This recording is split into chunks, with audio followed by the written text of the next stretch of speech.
Ambassador Lee Tae-min stood in the center of the massive circular chamber, surrounded by thousands of alien representatives. The Galactic Council chambers on Nexus Prime Station buzzed with different languages and the sound of breathing apparatus from dozens of different species. Above him, holographic displays showed the current crisis in the Outer Rim territories. Tae-min had been Earth's voice in this chamber for 12 years. He had watched humanity solve problem after problem for the galaxy, while other species sat back and enjoyed the benefits. Today would be different. Today would be the last time he would ask these aliens for anything. "Honorable Council members," Tae-min began, his voice carried by translators to every corner of the chamber. "The situation in the Kepler system grows worse each day. 3 species are fighting over mining rights and civilians are dying. Military intervention is needed immediately." Prime Speaker Zethlon, a tall Veltharan with purple skin and 4 arms, leaned forward on his floating platform. His voice was smooth but cold. "Ambassador Tae-min, this council appreciates Earth's enthusiasm for solving galactic problems. We assume humanity will handle this situation as you have handled so many others." Murmurs of agreement rippled through the chamber. Tae-min felt his jaw tighten.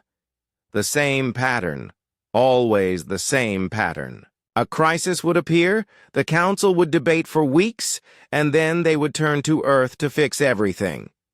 "With respect, Prime Speaker, Earth has sent military forces to handle 43 conflicts in the past 5 years. Our soldiers have died protecting worlds that are not even human colonies. What has the Veltharan Empire contributed to these efforts?" Zethlan's 4 eyes narrowed. "Earth joined this council voluntarily. You benefit from our trade networks, our technology sharing, our protection agreements. This comes with responsibilities." Captain Park Da-won watched the proceedings from her ship in orbit through a holographic connection.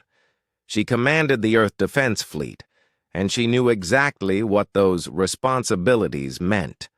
Human ships, human soldiers, human blood spilled. For alien interests. "The Kepler situation requires immediate action," announced Council Speaker Mortek, a insectoid Zephyrian whose mandibles clicked as he spoke. "I call for a formal vote on military intervention." One by one, the species voted. The Veltharans voted yes. The Zephyrians voted yes. The Queltar voted yes.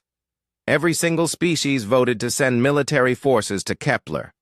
But when the vote came to who would provide those forces, the chamber fell silent. "The Galactic Defense Forces are stretched thin," Prime Speaker Zethlan said smoothly. "Perhaps our human allies, with their excellent military record, could take point on this mission." More murmurs of agreement. Always the same. Let the humans handle it. Let the humans die for it. Let the humans pay for it. Tae-min looked around the chamber at thousands of alien faces. Some looked embarrassed. Most looked expectant. None looked willing to send their own people to die. "Honorable Council," Tae-min said, his voice carrying clearly through the chamber. "Earth has a proposal." He pulled out a small device and activated it. Holographic documents appeared above every representative's seat. The aliens leaned forward to read, their various eyes and sensors focusing on the text. "This is Earth's formal withdrawal from the Galactic Council, effective immediately." The chamber exploded. Shouts, clicks, whistles, and sounds that had no human equivalent filled the air. Representatives jumped to their feet, waved appendages, and activated emergency communication devices. Prime Speaker Zethlon's voice boomed over the chaos. "This is absurd. Earth cannot simply leave the Council. You have obligations. You have treaties." Tae-min smiled coldly. Those treaties work both ways, Prime Speaker. Earth has fulfilled every obligation while receiving almost nothing in return. We are tired of being your unpaid military force. Dr. Kim Min-ho sat in a secure room deep inside the station. As Earth's chief scientist assigned to the Council, he had spent years quietly installing human technology into the station's systems. Emergency power, communication networks, defensive shields, all relied on human-built components that required human maintenance. He activated a small tablet and began entering codes. Around the station, human-built systems began shutting down one by one. Emergency lights flickered. Communication arrays went offline. The defensive grid protecting the station powered down. "What is happening?" Zethlan demanded as the lights in the chamber dimmed. "That would be our technology going offline," Taemin replied calmly. "You see, humans have been maintaining most of the critical systems on this station for the past decade. Since we are no longer council members, we are no longer responsible for maintaining council property." Representative Kethis of the hegemony stood up, his scales rattling with anger. "You cannot do this! The galaxy needs stability! The Council provides order!" "The Council provides nothing but meetings and debates," Taemin shot back. "When the Outer Rim colonies were attacked by pirates, who stopped them? Human forces. When the Zephyrian plague threatened to spread across 12 systems, who developed the cure? Human scientists. When trade routes needed protection, who provided the ships? Humans, always humans." Captain Park Da-Yun received the signal she had been waiting for. Across the galaxy, Earth military commanders got the same message. Immediate withdrawal from all Council operations, no exceptions. All human forces are hereby ordered to return to Earth space, Park announced over the general communication channel. Any alien forces that interfere with this withdrawal will be considered hostile. The reaction was immediate. Dozens of alien warships that had been escorting the human fleet suddenly found themselves facing the business end of human weapons. The aliens had always assumed they could control or intimidate Earth's military forces. They were about to learn how wrong they were. "This is madness!" Prime Speaker Zethlan shouted. "Without human intervention, conflicts across the galaxy will explode. Species will go to war. The peace will collapse." Taemin gathered his documents and prepared to leave. "Then perhaps the Council should have thought of that before treating humans like disposable soldiers." Dr. Kim Min-ho completed his shutdown sequence. Life support would continue. He wasn't a monster. But everything else that humans had built or maintained was now offline. The Great Nexus Prime Station, the shining symbol of galactic cooperation, was running on backup power and emergency systems. "You are condemning billions of innocent beings to war and chaos," Council Speaker Mortek clicked angrily. "No," Taemin replied as he walked toward the exit. "We are simply no longer cleaning up your messes for free. The galaxy managed without humans for millions of years before we joined the Council. Surely all these advanced civilizations can manage without us now." As Earth's representatives left the chamber, emergency alarms began sounding throughout the station. Systems that had run smoothly for decades were failing. The aliens who had spent so long taking human contributions for granted were about to discover just how much they had depended on the species they had treated as servants. The last thing Taemin heard as he left the chamber was Prime Speaker Zethlan's voice, no longer smooth and controlled, but desperate and angry. "You will regret this. The galaxy will remember Earth's betrayal." Taemin smiled grimly as he walked away. The galaxy would remember all right, but not the way Zethlan expected.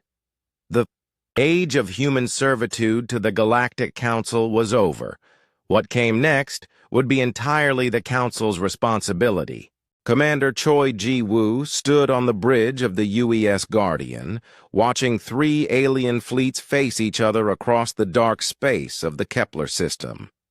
For 18 months, human peacekeeping forces had kept these three species from tearing each other apart over mining rights to the system's asteroid belt.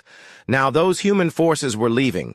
"Commander, we're receiving urgent communications from all three fleets," reported Lieutenant An So-min from her communication station. "The Zephyrians are demanding we stay to mediate. The Queltar are offering us exclusive mining contracts if we support their claim. The Marathi are threatening to file formal complaints with the Council if we abandon our posts." Choi looked at the tactical display showing the positions of the three fleets. The Zephyrians had 47 ships. The Queltar had 39. The Marathi had only 22, but their ships were newer. Without human forces keeping them separated, all three groups would likely attack within hours of his fleet's departure. "Open a channel to all three fleets," Choi ordered. The main screen split into three sections, showing the commanders of each fleet. Admiral Kethix of the Zephyrians looked desperate. War Leader Thulmar of the Queltar seemed angry. Captain Vexani of the Marathi appeared confused and frightened. "Human Commander," Admiral Kethix began, his mandibles clicking rapidly with stress. "Surely you cannot abandon your duty to maintain peace in this system. The Council has not authorized your withdrawal." "The Council no longer has authority over human forces," Choi replied calmly. "Earth has withdrawn from the Galactic Council. All human military units are returning to Earth space immediately." "But the mining rights," War Leader Thulmar growled, his scaled face flushing with anger. "This dispute has not been resolved. Without human mediation, there will be war." "Then I suggest you resolve it quickly among yourselves," Choi said. "The UES Guardian and her escort fleet will be leaving the system in 2 hours. What happens after that is no longer Earth's concern." He cut the communication before any of them could respond. Around him, the bridge crew prepared for departure. They had done this same scene dozens of times across the galaxy over the past month. Every system where humans had been keeping the peace was now losing that protection. Captain Vexani of the Marathi sent a private communication to the Guardian. Her image appeared on Choi's personal screen, and he could see the fear in her large, dark eyes. "Commander Choi, please. My people are not warriors. We came to this system only to mine enough resources to feed our colonies. Without human protection, the Zephyrians and Queltar will destroy us. They have been waiting for this chance." Choi felt a stab of guilt. The Marathi were peaceful traders who had never caused trouble for anyone. But his orders were clear. Earth was done playing galactic police force. "I am sorry, Captain Vexani, but humans can no longer fight your battles for you." Meanwhile, across the galaxy, similar scenes played out in system after system. Admiral Song Haijin commanded the largest human fleet withdrawal in galactic history from her flagship Harmony's End. Her communication center was flooded with desperate messages from alien governments. "Admiral, we have 17 priority messages from the Centauri Trade Council," reported Communication Officer Lee Byung-ho. "They're begging us to leave at least a small force to protect the trade routes from pirates. Any messages from the Council offering to send their own ships to protect those routes?" Song asked. "No, ma'am. They're all requesting human forces remain in place while they evaluate the situation and seek alternative solutions." Song snorted. The Council had been evaluating situations, and seeking alternative solutions for decades, while human forces did all the actual work. Send the same response to all of them. Earth is no longer a member of the Galactic Council. Redirect your requests to the appropriate Council authorities. In the Nexus Prime Station, chaos continued to spread. Engineer Bae Jun-ki had been responsible for maintaining the quantum communication networks that connected thousands of worlds across the galaxy. Now he was packing his equipment and preparing to leave. "Engineer Bae," called Technician Velmoth, a Zephyrian who had worked with him for 3 years. "Surely you cannot take all the quantum resonators with you. Without them, we will lose contact with half the galaxy." Bae looked at the alien with some sympathy. Velmoth was a good technician who had always been respectful to the human engineers. But the quantum resonators were human technology, built by human companies, maintained by human engineers. "The resonators are Earth property," Bae explained patiently. "We're not taking them, but we're not maintaining them either. Without regular maintenance, they'll start failing within a few months." "But can you not teach us how to maintain them?" Bae shook his head. "The technology is too complex. It requires specialized training and equipment that only exists on Earth or in human colonies. I am sorry, Velmoth, but the Council chose to function without humans. They will have to learn to function without human technology as well." The first signs of the coming chaos appeared within days. In the Outer Rim, the three-way standoff in the Kepler system lasted exactly 4 hours after the human fleet departed. The Zephyrians attacked first, hoping to gain an advantage through surprise. The Queltar responded with their entire fleet. The Mirathi, caught in the middle, were wiped out completely within the first day of fighting. Similar conflicts erupted in system after system. Trade routes that had been safe for decades became hunting grounds for pirates and raiders. Colonies that had relied on human protection found themselves defenseless against aggressive neighbors. Back on Earth, President Lee Daebin watched reports of the spreading chaos from her office in the Global Defense Headquarters. Her military advisors kept her updated on the rapidly deteriorating galactic situation. "Madam President," reported General Oh Seong-ho, "we're tracking active conflicts in 47 systems. Most are territorial disputes that human forces had been suppressing. Others are old ethnic conflicts that are reigniting without human peacekeepers." "What about casualties?" "Preliminary estimates suggest over 2 billion sentient beings have died in the past 30 days. The number is climbing rapidly." Lee felt the weight of those deaths, but she also remembered the centuries of human sacrifice that had preceded this moment. How many human soldiers had died protecting alien worlds? How many human colonies had been denied protection because human forces were busy solving alien problems? Any word from the Council? Are they attempting to restore order with their own forces? General O laughed bitterly. "They've deployed exactly 3 small patrol fleets to monitor the situation. The Veltharans are demanding we return to negotiate. The Zephyrians are threatening economic sanctions if we don't resume our peacekeeping duties. The Queltar are suggesting that Earth's withdrawal constitutes a war crime against galactic civilization."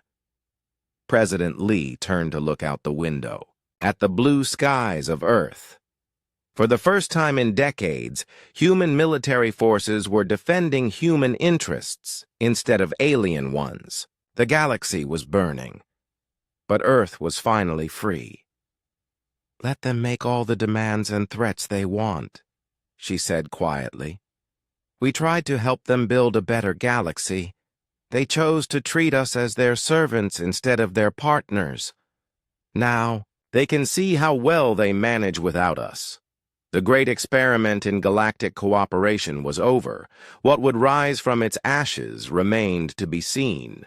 Captain Yu Subin guided her merchant ship Soul's Pride through the wreckage of what had once been the Centauri trade station. Twisted metal and frozen bodies drifted past the viewports. 3 months ago, this had been one of the busiest commercial hubs in the galaxy. Now it was a tomb. Captain, I'm detecting 17 human life signs in the station's emergency shelter, reported Navigator Park Jinsu from his sensor station. They're requesting immediate evacuation. Any hostile ships in the area? Yu asked. Negative. The pirates who attacked the station appear to have moved on to easier targets. Yu sighed. The Soul's Pride was one of the last human merchant vessels still operating outside Earth space. Her mission was to evacuate human civilians from the chaos that was spreading across the galaxy. Every day brought news of another trade route gone dark, another colony destroyed, another peaceful world turned into a battlefield. Dock with the emergency shelter and get our people out of there, she ordered. Then we're heading home. The 17 survivors were mostly human traders and their families who had been caught by surprise when the hegemony of Keth raided the station. They told stories of alien pirates who showed no mercy to civilians, of trade agreements being broken overnight, of worlds that had been safe for centuries becoming war zones. It happened so fast, whispered Dr. Han Mi-young, a human xenobiologist who had been studying peaceful species interactions at the station. One day we were conducting normal trade negotiations with 6 different species. The next day, 4 of those species were at war with each other, and the other 2 had fled the system entirely. The breakdown of galactic civilization was accelerating. Without human peacekeepers to maintain order, old conflicts were reigniting everywhere. Without human diplomats to mediate disputes, minor disagreements were escalating into full-scale wars. Without human engineers to maintain critical infrastructure, entire sectors were losing power, communication, and life support. On the bridge of his flagship Iron Fang, hegemony war leader Kresha Tar studied holographic displays showing the current state of galactic territories. The hegemony had been contained by human military pressure for over a century. Now, with humans gone, whole sectors lay open for conquest. War leader, reported his intelligence officer, the Marathi Federation has lost 3 more systems this week. Their remaining fleets are retreating toward their core worlds. Excellent, Kreshtar growled, his reptilian face splitting into a predatory grin. The Marathi have rich agricultural worlds that would feed our expansion fleets for decades. What opposition can they mount? Minimal, sir. The Marathi relied entirely on human protection. Their own military is small and defensive-minded. They have no experience with aggressive warfare. Kreshtar's claws clicked against his command chair. The Marathi Federation had been untouchable as long as human forces backed them up. A single human destroyer could outfight 3 hegemony cruisers, and human commanders had made it clear that attacking peaceful species would bring swift retaliation. But the humans were gone now. Begin the invasion of the Marathi core systems. Immediately, Kreshtar ordered. I want their homeworld under hegemony control within the month. Diplomat Lim Yunji watched the fall of the Marathi Federation from the observation deck of Earth's embassy ship New Seoul. The ship was stationed at a safe distance from the combat zone, but close enough to monitor the situation through long-range sensors. The Marathi had been humanity's closest allies in the Council. They were herbivorous, peaceful beings who had never started a war in their entire recorded history. They had supported Earth's positions in Council debates and provided valuable scientific research. Now their civilization was being systematically destroyed. The last Marathi fleet just surrendered, reported intelligence officer Kim Sung-woo. The hegemony is demanding unconditional surrender of all Marathi worlds. Their government has 3 hours to comply, or the bombardment of civilian targets begins. Lim felt sick. She had worked closely with Marathi diplomats for years. They were gentle, thoughtful beings who genuinely believed in the possibility of galactic peace. They had trusted that the civilized galaxy would protect them from aggressors. "Any response from the Galactic Council?" she asked. The Council issued a statement condemning the hegemony's actions and calling for an immediate ceasefire. The hegemony responded by saying the Council no longer has the power to enforce its decisions. That was the heart of the problem. The Council had always depended on human military power to back up its decisions. When human forces withdrew, the Council became nothing more than a debating society with no way to enforce its will. General Oh Seong-ho reviewed the latest intelligence reports from his office in Earth's Defense Command Center. The reports painted a picture of accelerating galactic collapse that was worse than anyone had predicted. 17 separate conflicts now active across the galaxy, he reported to the Joint Chiefs of Staff. The hegemony of Keth has conquered 4 systems and is moving against the Marathi homeworld. The Zephyrian Queltar War has spread to encompass 12 systems. Piracy incidents have increased by 400% in the past month. "What about Council response?" asked Admiral Chang Ho-seok. The Council voted to impose economic sanctions on the hegemony. The hegemony's response was to attack the Council's enforcement fleet. 3 Council ships were destroyed before the rest retreated. The other officers exchanged grim looks. The Galactic Council's enforcement fleet had always been more symbolic than effective. They had relied on human forces to do the actual fighting whenever serious military action was needed. "There's something else," General O continued. "We're receiving increased communication traffic from Council worlds. Many are requesting direct bilateral defense agreements with Earth, bypassing the Council entirely." That was interesting. After 3 months of chaos, some alien governments were beginning to understand that their choice was either to work directly with humanity or face the collapse alone. Back in the Centauri sector, Captain Yu Su-bin completed the evacuation of the last human research station in the region. The scientists told her that several alien species in the sector were already reverting to pre-spaceflight technology levels. Without human-maintained infrastructure, they couldn't support advanced civilization. "Dr. Park, can you explain to me what's happening on Zerion Prime?" Yu asked the lead scientist. Dr. Park Tae-jung looked exhausted. He had been working non-stop to evacuate human research teams from a dozen worlds. The Zerions depended entirely on human-built power generation systems. When our engineers withdrew, they tried to maintain the systems themselves. They failed. The power grid collapsed, and now their cities are losing life support. How long do they have? Maybe 6 months before their population centers become uninhabitable. They're asking us to send engineers to fix the systems. And our response? Dr. Park's voice was bitter. Our response is that they should have learned to maintain their own infrastructure instead of assuming humans would do it forever. Similar scenes were playing out across the galaxy.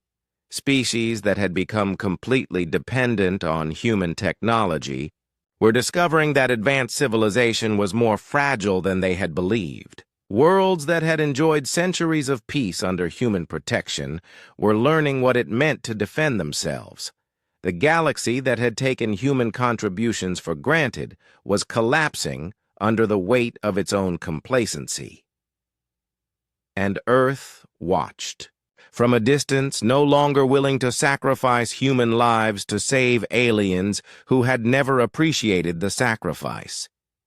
The age of human servitude was over. The age of consequences had begun. Captain Nam Hae-won piloted her reconnaissance ship Silent Observer through what had once been the thriving Centauri trade zone. 6 months after Earth's withdrawal from the Galactic Council, the region had become a graveyard of dead stations and drifting debris. Where hundreds of merchant ships had once traveled daily, now only scavengers and pirates moved through the darkness. "Captain, I'm detecting massive hull breaches in Station Alpha 7, reported Sensor Officer Lee Min-kyung. "The station appears to have been deliberately destroyed. No life signs." Nam studied the tactical display. Station Alpha 7 had housed over 50,000 beings from 12 different species. It had been a symbol of peaceful cooperation and trade. Now it was twisted metal floating in space. Any indication of who did this? Based on weapon signatures, it looks like hegemony forces. But the attack pattern is strange. They seem to have targeted civilian areas specifically, ignoring military and industrial sections. Nam felt her stomach turn. The hegemony had always been aggressive, but they had focused on military targets in the past. Human peacekeepers had ensured that even aggressive species followed certain rules of war. Without those restraints, the hegemony was showing its true nature. "Continue scanning. I want a full report on the damage throughout the sector." The report, when it came, was devastating. The Centauri trade zone had been the galaxy's most prosperous commercial region. Now, it was a wasteland, 17 major stations destroyed, 43 colony worlds abandoned. Trade routes that had carried goods and people for centuries now carried only death. Meanwhile, on Velthara Prime, the Veltharan Empire was experiencing its own crisis. War Prime Kethis had seized power from the more moderate Prime Speaker Zethlon in a bloody coup. Now he stood in the Imperial Command Center, issuing orders to his fleet commanders. "The time for weakness is over," Kethis declared to his gathered officers. "For too long, this empire has played by human rules, limited by human morality, constrained by human concepts of acceptable behavior. The humans are gone. Now we will show the galaxy what Veltharan strength truly means." His first target was the peaceful Aquari Collective, a species of amphibious beings who had specialized in environmental restoration. They had no military to speak of and had always relied on council protection. Within a week of the attack beginning, the Aquari homeworld was under Veltharan occupation. "The Aquari make excellent servants," reported Fleet Commander Yethnal to Kethis. "Their environmental skills will be useful for terraforming our new territories. I recommend we enslave the entire population rather than simply eliminating them." Kethis nodded approvingly. "Begin the transportation of Aquari workers to our industrial worlds.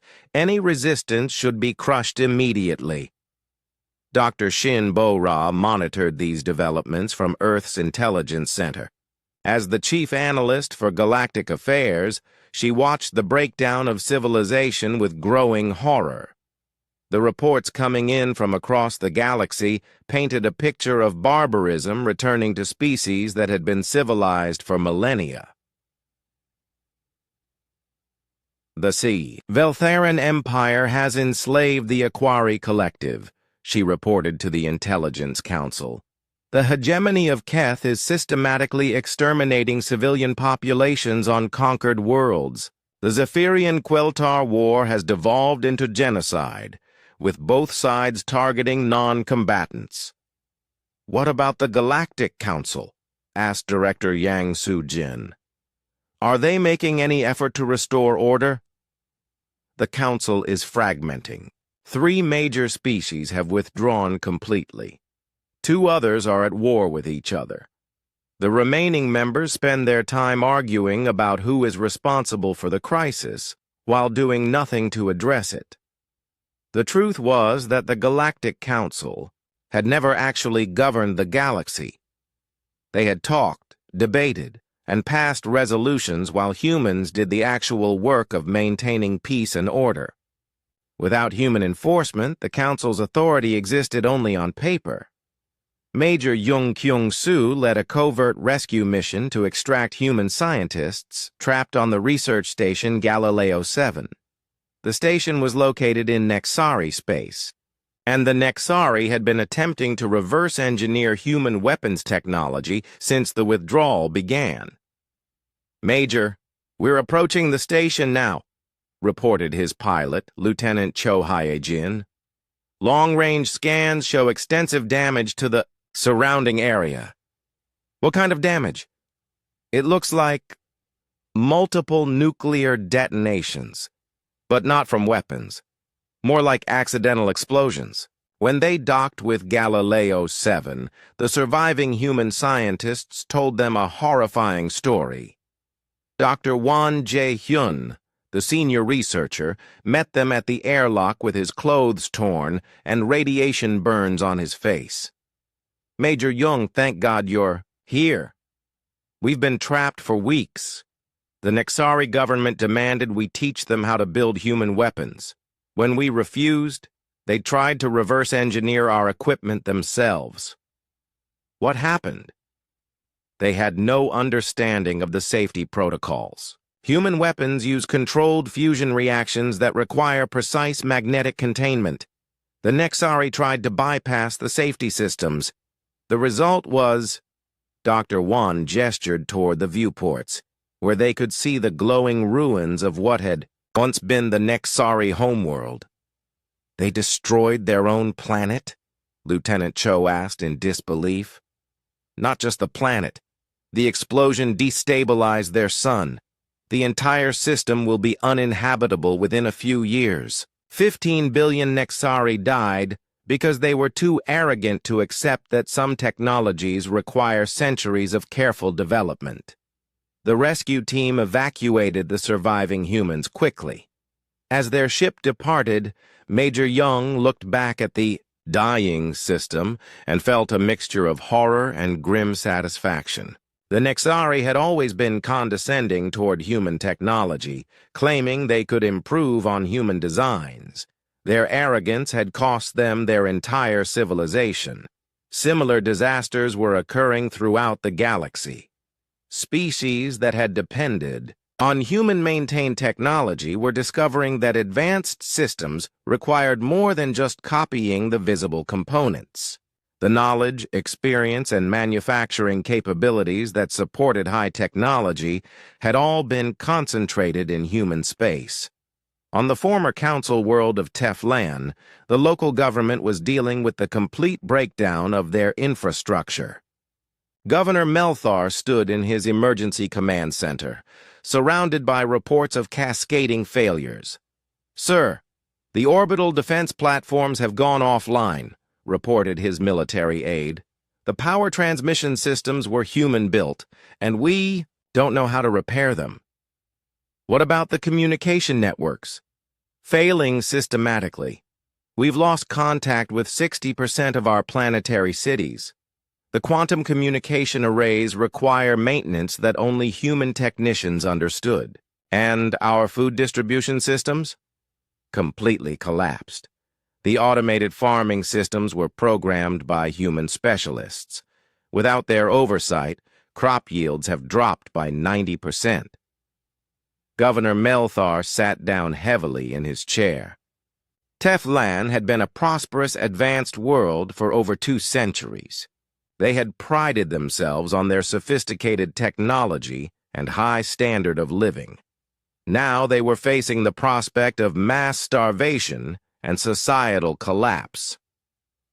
"Send another message to Earth," he ordered wearily. "Offer them anything they want. Mining rights, territory, trade concessions, anything." "Sir, we've sent 47 messages to Earth. They respond to none of them." The galaxy was learning a harsh lesson about dependency and self-reliance. For centuries, species had allowed humans to handle their problems, maintain their technology, and protect their interests. They had grown soft, complacent, and ultimately helpless without human support. Now, as their worlds burned and their civilizations crumbled, they were discovering the true price of that dependency. The galaxy had never been as advanced as they believed. They had simply been supported by a species they had taken for granted. Earth watched from a distance as chaos consumed the stars.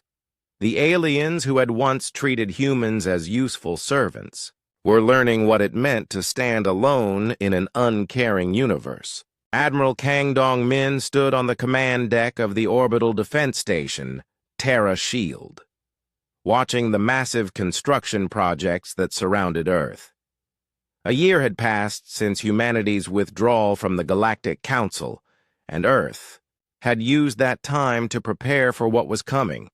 Massive defensive platforms ringed the solar system, armed with weapons that would have shocked the aliens who had once thought they understood human military capability. "Admiral, long-range sensors are detecting another refugee fleet approaching the outer system," reported Captain Sim Woo-jin from the sensor station. "Appears to be civilian vessels from the Marathi Federation." "That's the 4th refugee fleet.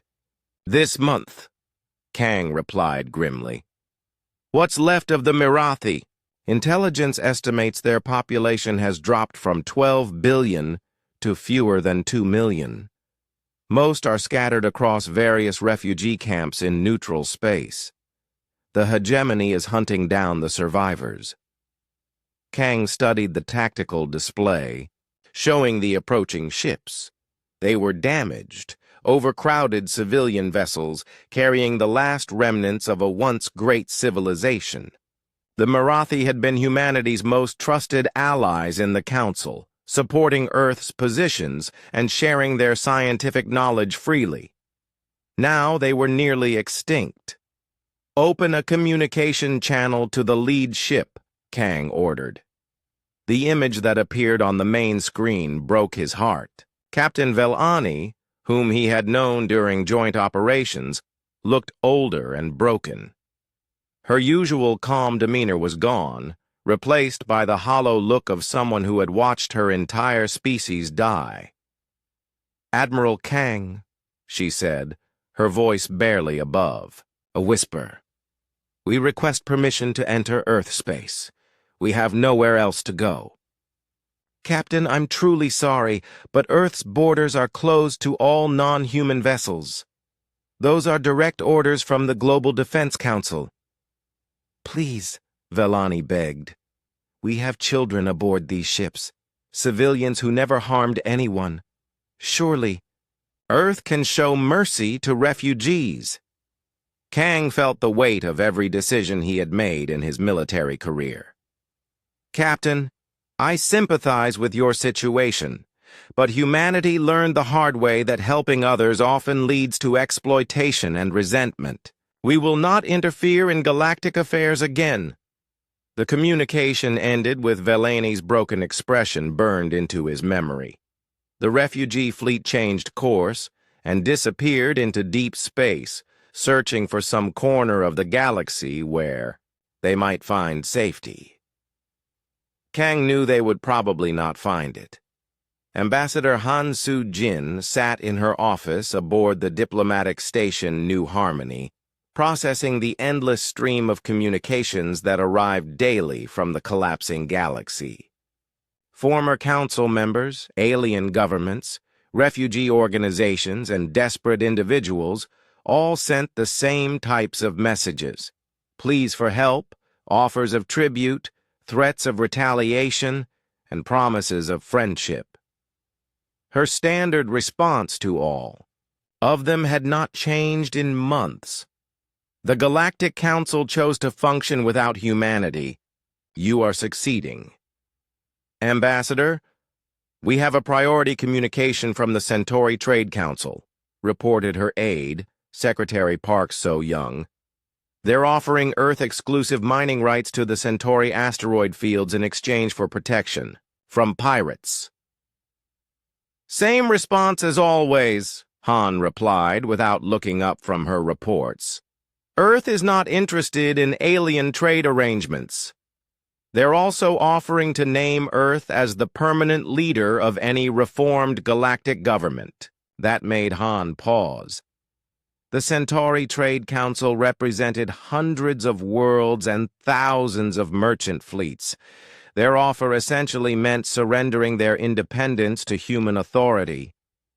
Still the same response, she said finally.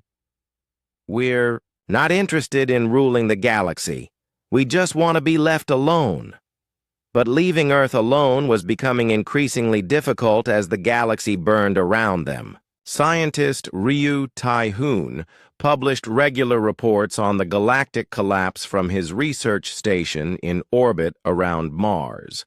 His data painted a picture of civilizational breakdown unprecedented in recorded galactic history. Total galactic population has decreased by approximately 800 billion sentient beings in the past year, he reported to the Global Science Council. That represents a 37% decline from pre-withdrawal levels. The numbers were staggering. Entire species had been wiped out. Whole sectors had reverted to pre-industrial technology levels. Trade networks that had connected the galaxy for millennia had completely collapsed. What about technological regression? Asked Dr. Cho Min-ah, the director of Xenotechnology Studies. Severe and accelerating. An estimated 60% of former Council worlds have lost the ability to maintain spaceflight. 40% have lost industrial manufacturing capability.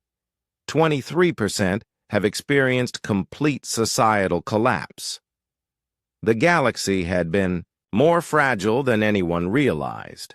The complex web of trade, technology sharing, and mutual cooperation that had supported galactic civilization had depended entirely on human expertise and intervention. Without that foundation, everything had crumbled. Captain Ko Min-jung commanded the humanitarian vessel Soul's Hope on what had become known as the final runs, missions to extract the last human civilians from the dying outer colonies. Her current destination was New Geneva, a human settlement that had been established in Marathi space decades ago. Captain, we're receiving distress signals from the colony, reported her communication officer. The terraforming systems are failing. Atmospheric processors are shutting down. They estimate 6 weeks before the environment becomes uninhabitable. Ho studied the sensor readings as they approached the planet. New Geneva had been a beautiful world, transformed from a barren rock into a garden planet through human terraforming technology. Now the systems that maintained the artificial atmosphere were breaking down without proper maintenance. Any word on why the terraforming systems are failing?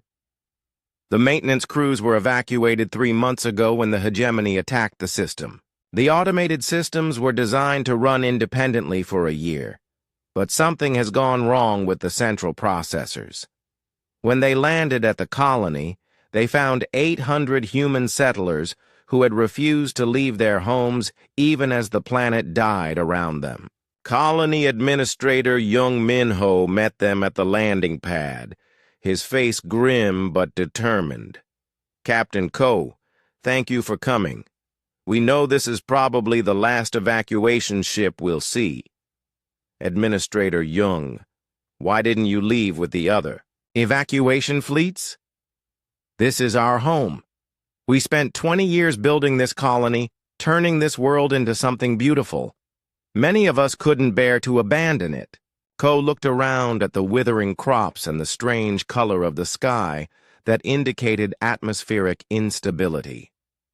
Administrator, this world will be dead in a matter of weeks. You can't stay here.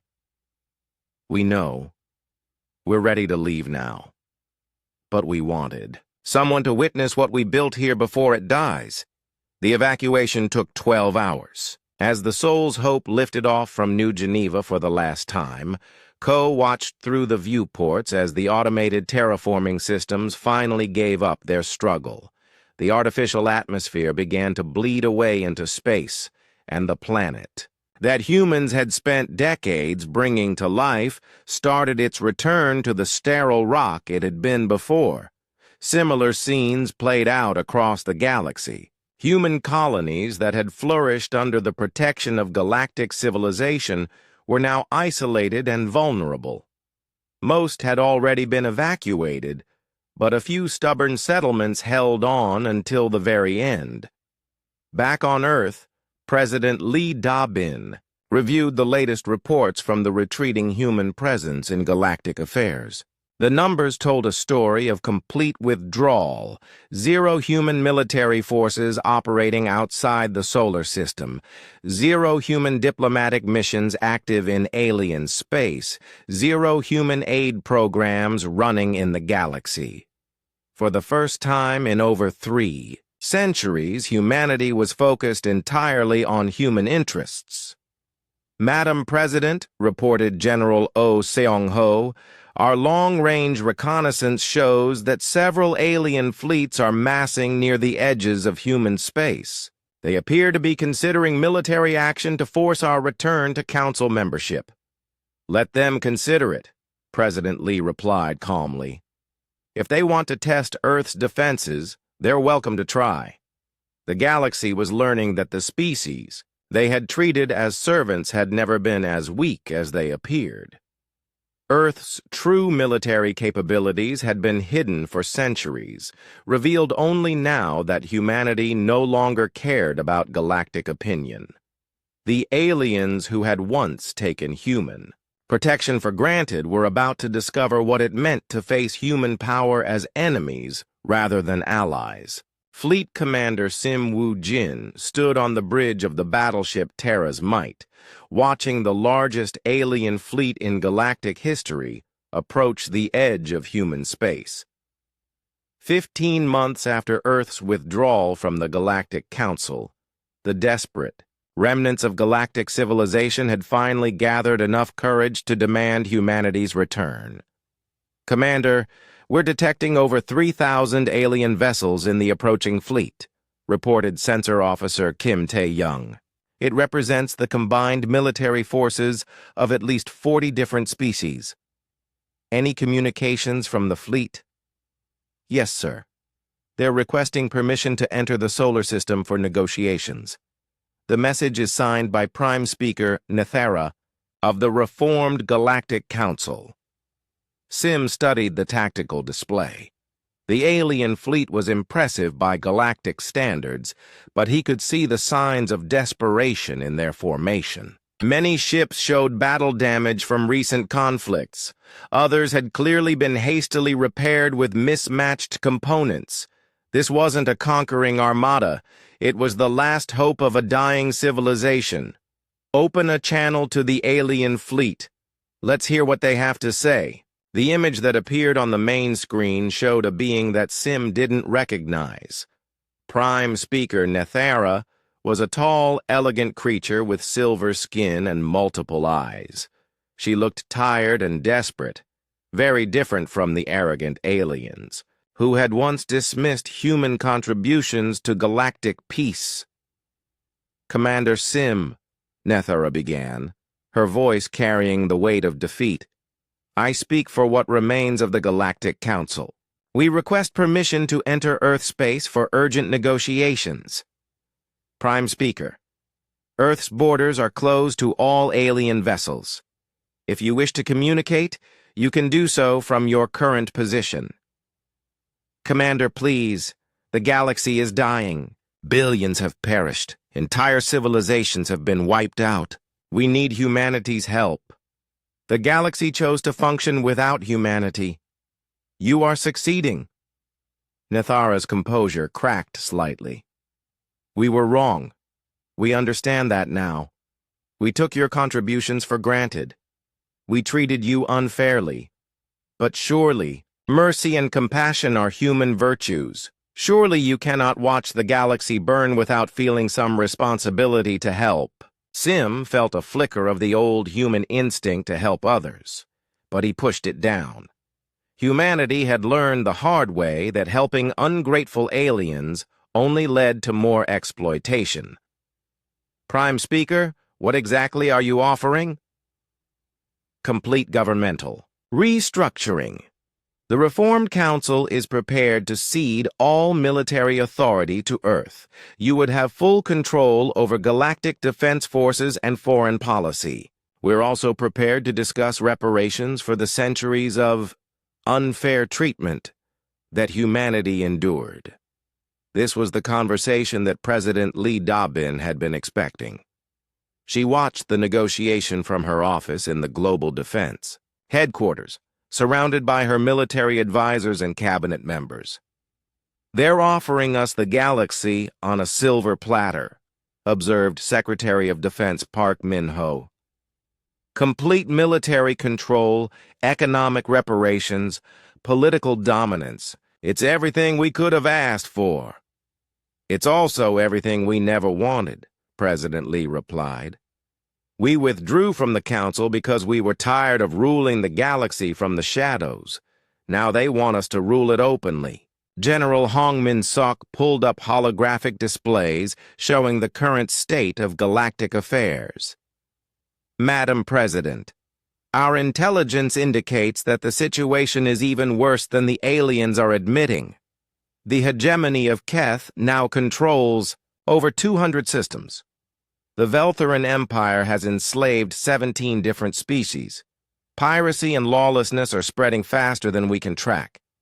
How bad is it, really? Conservative estimates suggest that galactic civilization will completely collapse within another 6 months without intervention. We're looking at the potential extinction of hundreds of species." President Lee turned to her advisor on alien affairs, Dr. An Soo-young. "Doctor, what's your assessment of their offer?" Dr. An was a philosopher who had spent decades studying the ethics of interspecies relations. Her voice was troubled as she responded. "Madam President, accepting their offer would make us the very thing we once opposed. A dominant imperial power ruling over subject species. We would be trading our principles for power. And if we refuse, the galaxy burns, and history will remember us as the species that could have prevented genocide but chose isolation instead." It was the central moral dilemma of humanity's position. They had the power to save the galaxy, but using that power would transform them into the imperial overlords they had never wanted to become. Meanwhile, in space, the negotiations continued. Prime Speaker Nethara had been joined by representatives from dozens of species, all desperate for human intervention.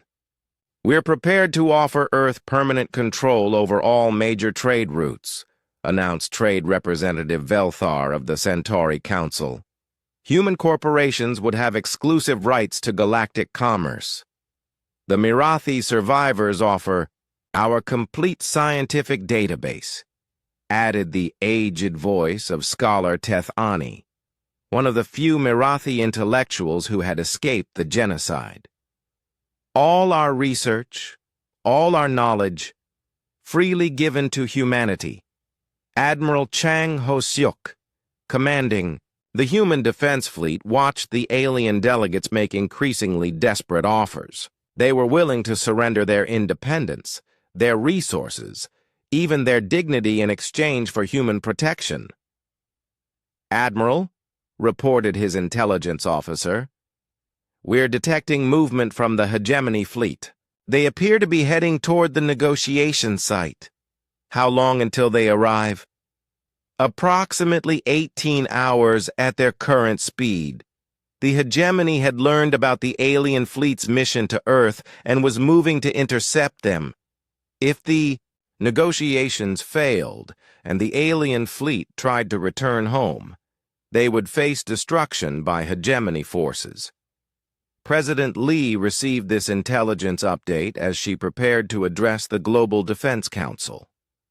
Earth's elected representatives would make the final decision about humanity's role in galactic affairs.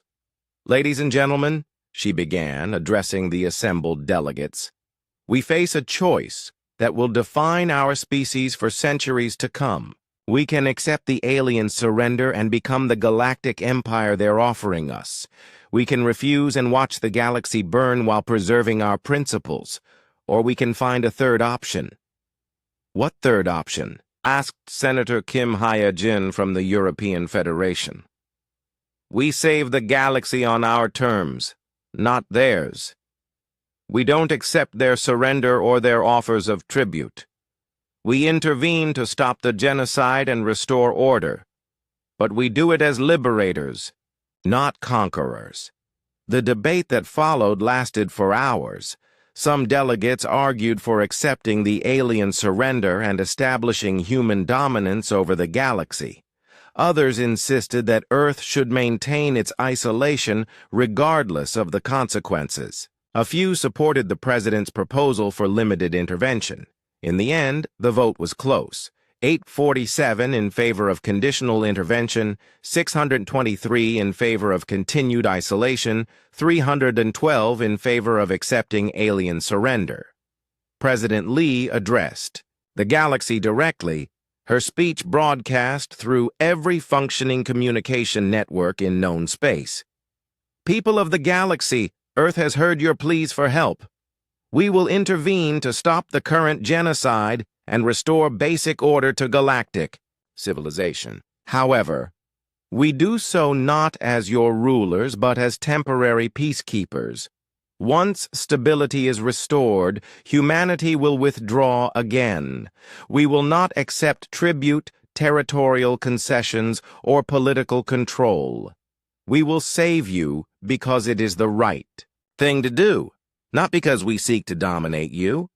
The announcement sent shockwaves through both human and alien populations. Earth was returning to galactic affairs, but not in the way anyone had expected. As human fleets began mobilizing for their return to galactic space, Admiral Chang Ho-seok received his orders directly from President Lee. Admiral, you are authorized to use any force necessary to restore order and prevent genocide. But remember, we are liberators, not conquerors. When the job is done, we come home. The galaxy was about to learn what human military power looked like when it was no longer constrained by diplomatic niceties and alien sensibilities. Supreme Admiral Park Joon-ho stood on the command bridge of the UES Terra's Wrath, watching as human fleets systematically retook the galaxy system by system. 2 years after Earth's withdrawal from the Galactic Council, humanity had returned to space not as peacekeepers or diplomats, but as absolute military authority. Admiral, the Kepler system has been secured, reported Fleet Coordinator Lee Sung-ho. Hegemony forces retreated after our initial bombardment. Local governments are requesting instructions for establishing new administrative structures. What about casualties? Minimal on our side. The hegemony lost approximately 60% of their fleet before retreating. They're learning that human weapons technology has advanced considerably during our isolation. Park nodded grimly. The aliens were discovering that the military equipment humanity had shared through the Council had been deliberately limited. Earth's true weapons capabilities were decades beyond anything the galaxy had seen before. Move the Third Fleet to the Centauri sector. I want those trade routes secured by the end of the week. The efficiency of the human reconquest was terrifying to witness. Systems that had been locked in warfare for months surrendered within days of human arrival. The combination of overwhelming technological superiority and absolute tactical precision made resistance pointless. Governor Im Ji-hai administered the rebuilding of the Kepler system from her command center on the newly established human orbital, Station New Seoul. The 3 species that had been fighting over the system's resources now worked under direct human supervision. Governor, the Zephyrian representatives are requesting increased mining quotas for their colonies, reported her aide, Assistant Administrator Cho Min-jung. Denied. Human colonies have priority for resource allocation. The Zephyrians will receive sufficient materials for basic needs, nothing more. They're also asking about representation in the new system government. M looked up from her reports with a cold smile. Assistant Administrator, let me make something clear to all alien populations in this system. There is no alien representation in human-administered territory.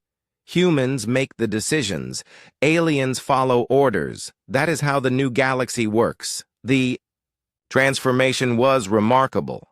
The same species that had once condescendingly assigned missions to human forces now lined up to receive orders from human administrators. The old council's pretense of equality had been replaced by a clear hierarchy with humans at the top. Commander Yang Hyun-woo led the assault on the hegemony's main fleet base in the Keth Prime system. The battle that followed would be remembered as the largest space engagement in galactic history, and its outcome would demonstrate beyond question that the age of human military dominance had begun. Commander, enemy fleet composition is massive, reported Tactical Officer Kim Sung-min. Over 800 hegemony vessels, including their flagship dreadnought Death's Crown. Our fleet composition? 47 ships, sir. The numbers seemed impossible, but Yang knew the true capabilities of human military technology. The ships in his fleet represented decades of secret development during Earth's isolation from galactic affairs. Begin the engagement. Target their command vessels first. The battle lasted 6 hours.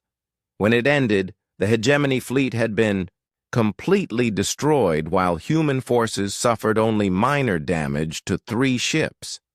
The technological gap between human and alien military capabilities had become a chasm that no amount of numerical superiority could bridge. War leader Kreshatar, the hegemony commander who had led the conquest of peaceful species, found himself standing in the wreckage of his flagship as human boarding parties secured the ship. Commander Yang, he growled as the human officer approached. You may have won this battle, but the hegemony will never surrender to human authority. Yang looked at the alien warrior with something approaching pity. War leader, you don't seem to understand the situation. The hegemony no longer exists as an independent entity. Your species will be relocated to designated worlds under human supervision. Your military will be disbanded. Your government will be replaced by human administrators. You cannot do this. We are a proud warrior race. You were a warrior race that preyed on peaceful species. Now you're prisoners of war who will learn to be productive members of galactic society. Economist Lee Sung-min published reports showing the remarkable recovery of human-controlled territories. From his office in the rebuilt Centauri Trade Center, he documented the new economic order that was emerging under human administration. Trade volume in human-controlled sectors has increased by 400% in the past 6 months, he reported to the Colonial Economic Council. Resource extraction is up 600%. Industrial production has reached levels not seen since before the galactic collapse. What accounts for the dramatic improvement? Asked Director Park So-jin. Efficiency. Under the old council system, resources were allocated through political negotiation and compromise. Under human administration, resources are allocated based on strategic necessity and economic optimization. Alien populations receive what they need to survive and contribute. Humans receive what they need to maintain order and continue expansion. The new system was undeniably effective. Worlds that had been dying under the chaos of galactic collapse were now prosperous and stable. But that prosperity came at the price of alien independence and self-determination. Ethicist Park So-young documented the growing philosophical transformation. of human society from her research station orbiting Mars. Her reports painted a troubling picture of humanity's psychological adaptation to absolute power. Human administrators in occupied territories are displaying increasing signs of authoritarian behavior, she wrote in her classified report to the Global Ethics Committee. Many seem to genuinely believe that aliens are inherently inferior and incapable of self-governance. Is this belief supported by evidence? Asked committee chair Dr. Yoon Mi-kyung. The evidence is mixed. Alien populations are certainly performing better under human administration than they did during the chaotic period after our withdrawal. However, this may be due to the stability we provide rather than any inherent alien inferiority. What about human colonial populations? Are they adapting to their role as rulers? Park So-young's expression was troubled. That's the most concerning aspect. Humans born in the colonies seem to view alien species the way historical colonial powers viewed indigenous populations, as primitives in need of guidance and control. The psychological transformation was subtle but significant. Humans who had once fought for equality and justice were becoming comfortable with ruling over subject populations. The oppressed had become the oppressors, and most of them didn't even recognize the change. Captain Bae Jun-ho commanded the human garrison on Velthara Prime after the fall of the Veltharan Empire. The former imperial capital had been transformed into a human administrative center with alien populations relocated to designated residential zones. Captain, we're receiving reports of unrest in Sector 7, reported Lieutenant Park Hae-won. A group of Veltharans are demanding increased food rations and better housing conditions. Have they filed a formal petition through proper channels? No, sir. They're holding an unauthorized gathering and making demands directly. Bae considered the situation. Under the old human peacekeeping protocols, such protests would have been tolerated or even encouraged as legitimate expressions of grievance. Under the new colonial administration, they were violations of civil order that required immediate correction. Deploy security forces to disperse the gathering. Arrest the organizers and reduce rations for the entire sector by 20% for 1 week. Make it clear that unauthorized protests will result in collective punishment. The transformation was complete.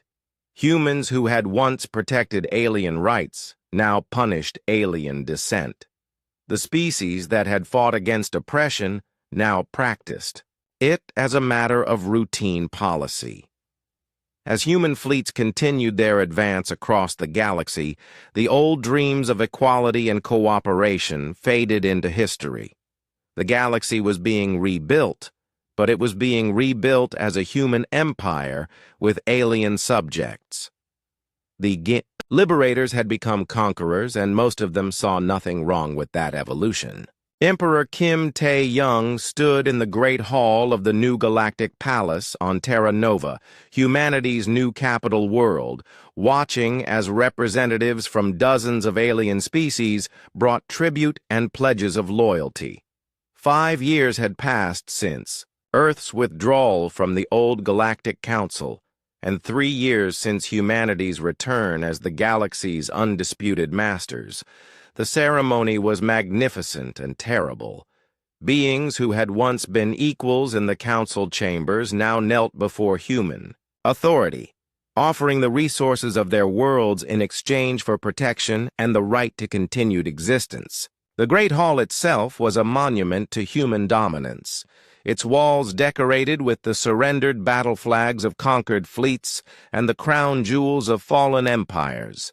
"Your Imperial Majesty," announced Minister of Colonial Affairs John Mi-ran, "the delegation from the former Zephyrian territories wishes to present their quarterly tribute." The Zephyrian delegate, once a proud warrior diplomat, approached the throne with downcast eyes. He carried a crystalline datapad containing the economic output records of 12 industrial worlds now under human administration. Imperial Majesty, the Zephyrian said in carefully practiced human language. The Zephyrian production sectors offer their tribute to the glory of the human empire. Our worlds have exceeded production quotas by 8% this quarter. Acceptable, Emperor Kim replied with regal indifference. Your species' continued cooperation will be noted in their favor. The Zephyrian backed away, relief visible on his insectoid features. His species had learned that disappointing human administrators could result in reduced food allocations, relocated populations, or worse. Admiral Chang Ho-seok commanded the largest fleet in galactic history from his flagship Terra's Will, a massive dreadnought that dwarfed even the mightiest warships of the old empires. His fleet served as the iron fist behind the velvet glove of human diplomacy, ensuring that no rebellion against human rule could ever succeed. Admiral, long-range sensors are detecting some unusual activity in the Outer Rim territories, reported Intelligence Officer Lee Min-ho. Several former hegemony worlds appear to be coordinating their communication traffic. Are they planning something foolish? Possibly, sir. Intercepted transmissions suggest they may be organizing some form of resistance movement. Chang smiled, coldly. The galaxy had already learned what happened to species that resisted human authority. The hegemony of Keth had been the most militaristic civilization in galactic history, and their complete defeat had sent a clear message to every other species. Deploy the 7th Fleet to the Outer Rim. Conduct training exercises near the EI, suspected worlds. Let them see our ships and remember what resistance brings. The message was always the same. Human rule was absolute, human power was overwhelming, and rebellion was futile. Historian Yoon Da-som worked late into the night in her office at the Imperial Archives, writing the official history of humanity's rise to galactic dominance. Her assignment was to document the collapse of the Old Council, system and humanity's emergence as the natural leaders of galactic civilization. The Galactic Council's failure was inevitable, she wrote in the official chronicle. Built on the false premise of species equality, the Council ignored the natural hierarchy of civilizations. Humans, with their superior intellect, advanced. Technology and natural leadership abilities were forced to carry the burden of galactic stability, while less advanced species enjoyed benefits they had not earned. The words flowed easily, but they troubled her. In her private notes hidden away from official scrutiny, she recorded a different version of events. We were the peacekeepers who became conquerors. We were the protectors who became oppressors. The galaxy is stable now. But at what cost? Have we saved civilization or simply replaced one form of tyranny with another? But these private doubts would never see the light of day. Official history would remember humanity's rise as natural and inevitable, the triumph of superior beings over their inferiors. Chief Archivist No Yeun Ho supervised the final sealing of the restricted historical records in the deep vaults beneath the Imperial Archives. Documents that showed humanity's earlier idealism, their commitment to equality and justice, their genuine desire to help other species, all of it was being locked away from future generations. Director Yoon, are you certain about sealing these records? Asked Archive Assistant Kim Soo-jin. Some of these documents show humanity at its most noble. Surely future generations should know about our principled past. Assistant Kim, No replied carefully. Future generations must understand that human rule is natural and right. If they read about our past doubts and hesitations, they might question whether our current system is justified. But what about Historical accuracy? Historical accuracy is less important than social stability. The Empire needs citizens who believe in human superiority, not philosophers who question whether we deserve to rule.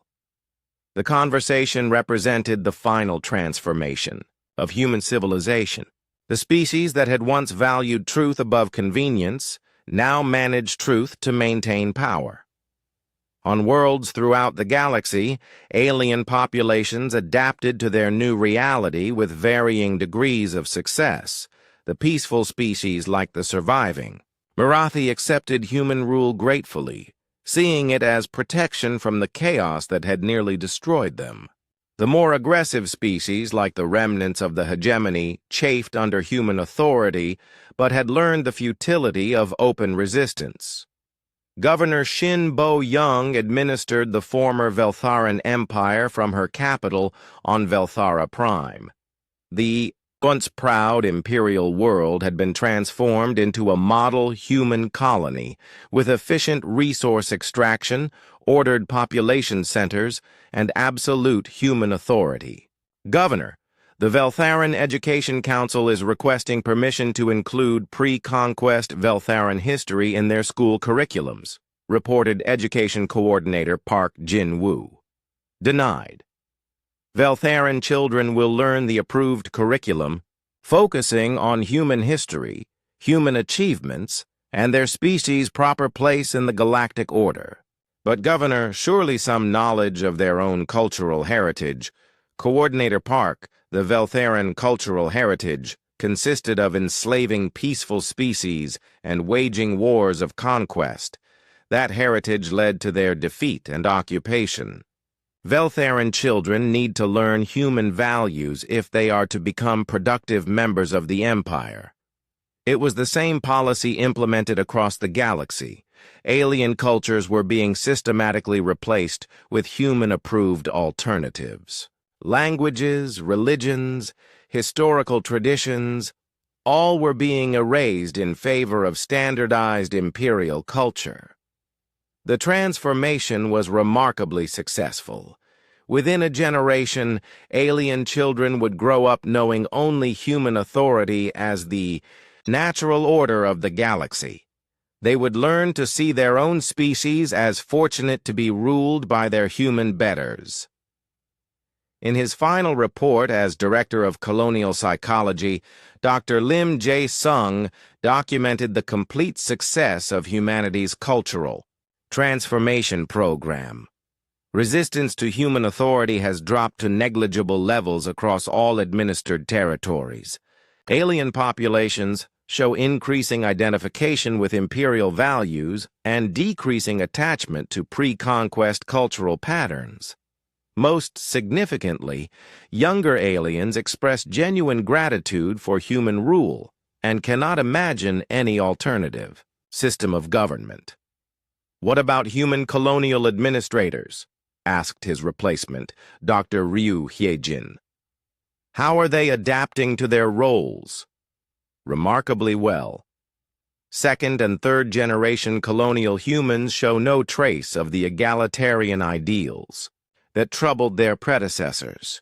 They view alien species as naturally inferior beings who benefit from human guidance.